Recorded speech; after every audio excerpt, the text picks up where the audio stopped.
इस देश का मीडिया बिक चुका है। पता नहीं किस बात का फोर्थ पिलर ऑफ डेमोक्रेसी है ये, जिसमें जनता की आवाज उठाने वाला, सच्ची पत्रकारिता करने वाला मार दिया जाता है। Indian activist and journalist Gauri Lankesh को उसके घर में मार दिया गया। J&K के जर्नलिस्ट सुजात बुखारी की गोली मारकर हत्या कर दी गई। 2020 में हिंदी न्यूज़पेपर के रिपोर्टर राकेश सिंह को उसके घर में जिंदा जला दिया गया, पर मैं बच गया क्योंकि मेरी खबर छपी ही नहीं। अब इसे कायरता कहो या सिस्टम का खेल। मैं नवीन आजाद।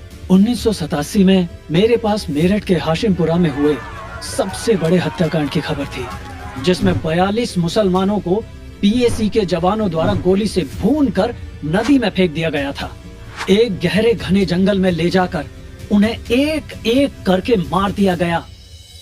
कहानी शुरू होती है आदिल और प्रमोद, 2 कॉलेज के युवाओं से, जो कॉलेज में प्रेसिडेंट का चुनाव लड़ रहे थे।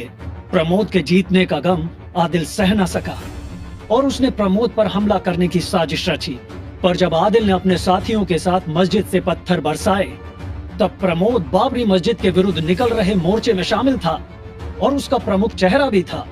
पर तब तक आदिल और प्रमोद की यह आपसी लड़ाई मंदिर और मस्जिद की लड़ाई बन चुकी थी और इस नफरत के शिकार हुए 42 मुसलमान। 350 से ज्यादा लोग दंगों में भी मारे गए, कई घायल भी हुए। पर अफसोस किसी ने मुझे ये खबर छापने नहीं दी। किसका फायदा था इस सब के पीछे?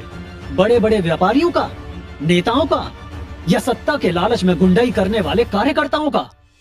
लेकिन सबकी किस्मत खराब थी, क्योंकि जिन PAC के जवानों ने 42 मुसलमानों को मारा था, उनमें से एक बच गया था और ये केस 31 साल बाद रीओपन हुआ।